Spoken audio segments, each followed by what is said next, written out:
Pereira, este é o Conversa de Redação, comigo para debater os principais temas do dia, economista Rita Mundim e os jornalistas Eduardo Costa, William Travassos e Edilene Lopes. Olha só, pessoal, o ministro do Supremo Tribunal Federal, André Mendonça, vira um novo relator do inquérito que investiga fraudes financeiras no Banco Master.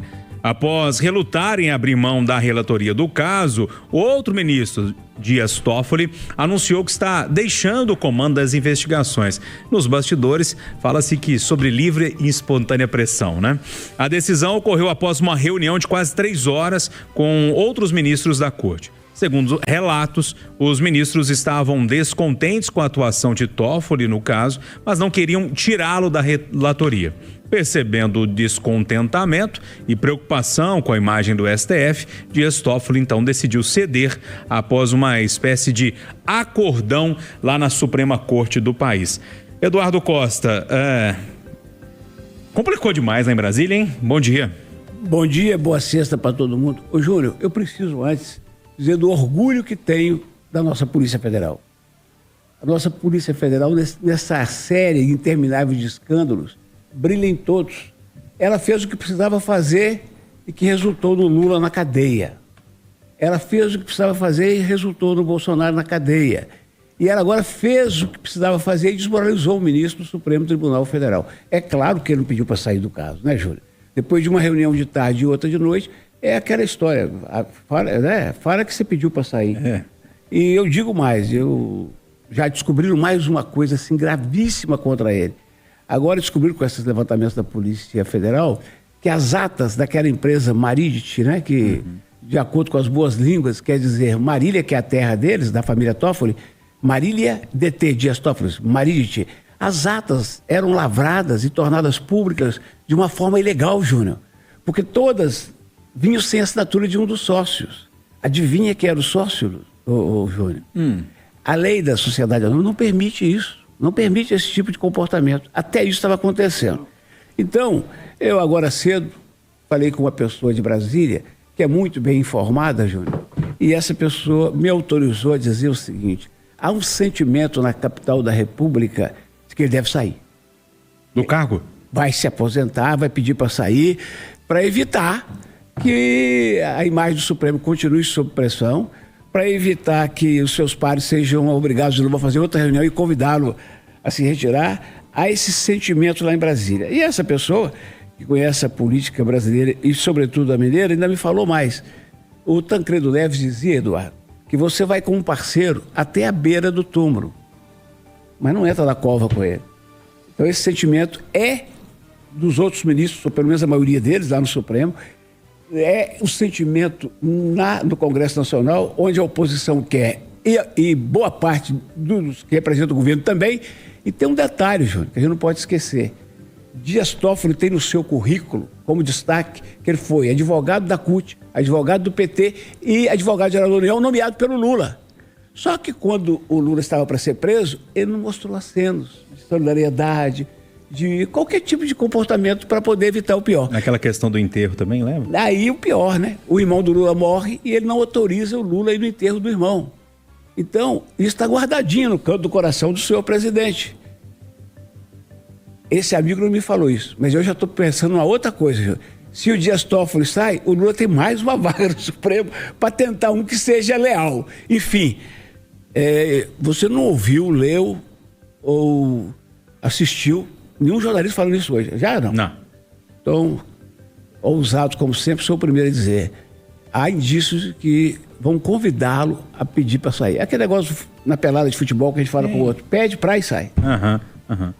Ô Rita Mundim, o caso virou muito pro Dias Toffoli e realmente de uma forma muito complicada. Quem deve estar muito feliz com isso é o Alexandre de Moraes, né? Porque todo mundo deu uma esquecida nele, esqueceu dos contratos da esposa, aquela história toda. Bom dia. Olha, Júnior, eu acho o contrário. Isso aí, nós estamos puxando um fio de uma meada, porque houve um corporativismo muito grande em defesa do Toffoli, e quem mais defendeu o Toffoli foi o Alexandre de Moraes e o Gilmar Mendes. Então eu acho que, na minha opinião, como cidadã, nós estamos passando pela maior crise que a gente já assistiu no Supremo. Eu escutei o William Vac falando isso ontem, eu concordo em gênero, número e grau com ele. É a maior crise institucional que nós estamos passando desde a Constituinte em 1988. Onde estão os guardiões da Constituição fazendo negócios? Onde estão os guardiões da Constituição montando escritórios para que os pareceres saídos do STF estejam beneficiando clientes de escritórios? Que tipo de guardiões da Constituição nós temos hoje? Então está havendo um corporativismo, houve até aqui um corporativismo, e esse corporativismo começa a ser desmontado para o bem da nossa Constituição e para que pessoas com vontade de defender a Constituição e não de usar cargos para fazer negócios, subam, e ascendam ao Supremo Tribunal Federal. É o início de uma crise que vinha se desenhando pela falta de decoro no uso do cargo. Eu peço licença, Rita, Júnior, para perguntar a ela se ela não concorda. Não é de 88. É a maior crise na história da Corte mais Alta da Justiça Brasileira desde 28 de fevereiro de 1891, quando o Supremo foi criado, ou seja, em seus 135 anos de existência. Eu falo no 88 porque foi um marco da democracia. Eles que são defensores da democracia e da nossa Constituição, eles estão mostrando, alguns deles, por atitudes e por posicionamentos públicos. Há quanto tempo que a gente não vem pedindo que eles se manifestem nos autos, mas eles vêm tomando funções de popstar e defendendo que eles têm o direito de exercer qualquer função, de serem sócios em empresas. Isso foi dito, para todo mundo ouvir. Então, eu acho que eu citei 88 por causa do marco da Constituinte, que foi um marco para o processo de redemocratização do país. Então, é muito triste, Eduardo. Eu concordo com você. Eu nunca vi uma crise dessa e eu nunca vi os discursos que estão sendo proferidos por eles em defesa de atitudes indefensáveis. William Travassos, queria te ouvir. Dias Toffoli, então, deixa a relatoria, porque ele não deveria nem ter pegado, pelo menos na minha opinião.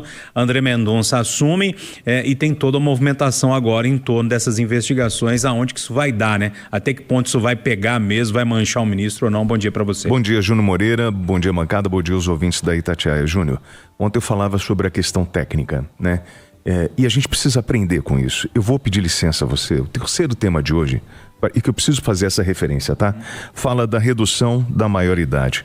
O Edu fala na Polícia Federal. Primeiro, Edu, Polícia Federal tem 13 mil agentes num país do tamanho de um continente, o que é uma vergonha esse efetivo. E a gente poderia estar aproveitando mais com o reforço da Polícia Federal para encontrar toda essa pilantragem escondida no meio da política e em outros setores. Mas a gente precisa querer investir nisso para poder limpar o Brasil. Em relação à Argentina, aprova a redução da maioridade penal de 16 para 14 anos, esse é o tema que está em terceiro ponto aqui. Em 2007, um menino foi morto no Rio de Janeiro, estava com a sua mãe e arrastado, o João Hélio. E a quadrilha que cometeu o roubo tinha um menor. Eu tive uma reunião com o ex-ministro do STJ entre 89 e 2001, se não me falha a minha boa memória, o meu saudoso, querido irmão Valdemar Ziveiter, e falava para ele: a gente precisa reduzir a maioridade penal. E ele falou assim: é uma cláusula pétrea, a gente não consegue mudar. Então, vamos lá, vamos agir com maturidade. A gente pode mudar tudo que está acontecendo hoje no país, porque a gente não está concordando. A Rita fala: onde estão os guardiões da nossa Constituição de 1988? A gente pode mudar. Vamos fazer o seguinte, vamos propor uma nova Assembleia Nacional Constituinte. Vamos provocar o Congresso Nacional. Vamos discutir com os deputados e os senadores e vamos fazer um plebiscito popular para a aprovação das mudanças necessárias na nossa cidade depois dessa experiência da Constituição de 1988. Vamos limitar poderes, vamos ampliar leis, vamos fazer uma mudança em toda a estrutura da nossa nação, porque aí a gente vai começar a agir com maturidade. Porque hoje o que você vê são os acordos políticos. Eu vejo na reunião de ontem a saída honrosa proposta, porque ele fala o seguinte, ó, eu vou sair, mas não vou sair no esculacho, eu não serei impedido, nada disso. Aí, tudo bem, vamos manter todas as suas decisões, mas o senhor André Mendonça assume a partir de agora. Tá bom pra você? Tá tudo bem, vamos tocar o barco. Então, assim, por que todas as audiências ou depoimentos da Polícia Federal serão lá no STF? Por que isso não vai acontecer na PF? Cadê a autonomia da Polícia Federal nessa investigação? Isso é, no mínimo, questionável. E os senhores senadores e deputados deveriam estar esbravejando em função do que está acontecendo. Vamos propor a mudança? E é possível, basta querer e basta ter vontade e coragem política. Edilene Lopes, como é que tá esse clima aí em Brasília, hein? Porque a gente reclama muito, muita gente reclama sobre essa questão dos vazamentos da Polícia Federal, mas se não fossem esses vazamentos também, a investigação tomava outro rumo, hein, minha amiga? Bom dia. Bom dia, Júnior. Bom dia aos amigos debatedores. Exatamente. Os vazamentos acabaram gerando um debate que nós nunca estaríamos fazendo se essas informações não tivessem vazadas. O problema é quando o vazamento é seletivo e, por isso, há uma defesa de que esses dados sejam todos liberados, o que já está acontecendo e acabou revelando informações que muitos temiam, como o ministro Dias Toffoli. O Eduardo tocou num ponto nevrálgico. Ele trouxe uma apuração exata do que está acontecendo aqui em Brasília. Os líderes no Congresso Nacional já discutem uma possibilidade de renúncia do ministro Dias Toffoli sob pena de colocarem um pedido de impeachment em votação contra ele. Uma saída de Dias Toffoli resolveria o problema de todos. Primeiro, do Supremo Tribunal Federal, porque diminuiria um pouco a crise que se instaurou na Suprema Corte, uma crise de imagem principalmente. Daria uma espécie de punição para o ministro Dias Toffoli, atendendo à oposição que quer, de toda forma, a cabeça de um ministro do Supremo Tribunal Federal e a punição por atos que eles têm considerado errôneos e agora está sem defesa de fato, porque o ministro Dias Toffoli não está envolvido em uma questão ideológica, está envolvido, ou pelo menos tem sido citado, em um episódio de fraudes, um episódio fraudulento, e atende ao presidente Lula e ao Davi Alcolumbre, porque libera mais uma vaga no Supremo Tribunal Federal e pode ser justamente a vaga do senador Rodrigo Pacheco. Júnior. Pessoal, seguinte, quer falar mais uma coisa? Duas coisinhas bem simples.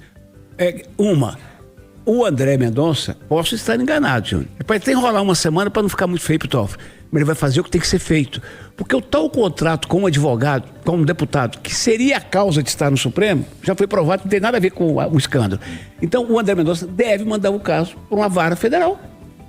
Aí vai ficar mais desmoralizado pro Toffoli. E, por último, se o Toffoli sai, Júnior, ou independentemente de sair, esse episódio reforça aquela tese de mandato para os ministros do Supremo. Esse cidadão, se for até o final, vai ficar 35 anos no Supremo dando canetada. Não pode, né, Júnior? Ó, pessoal...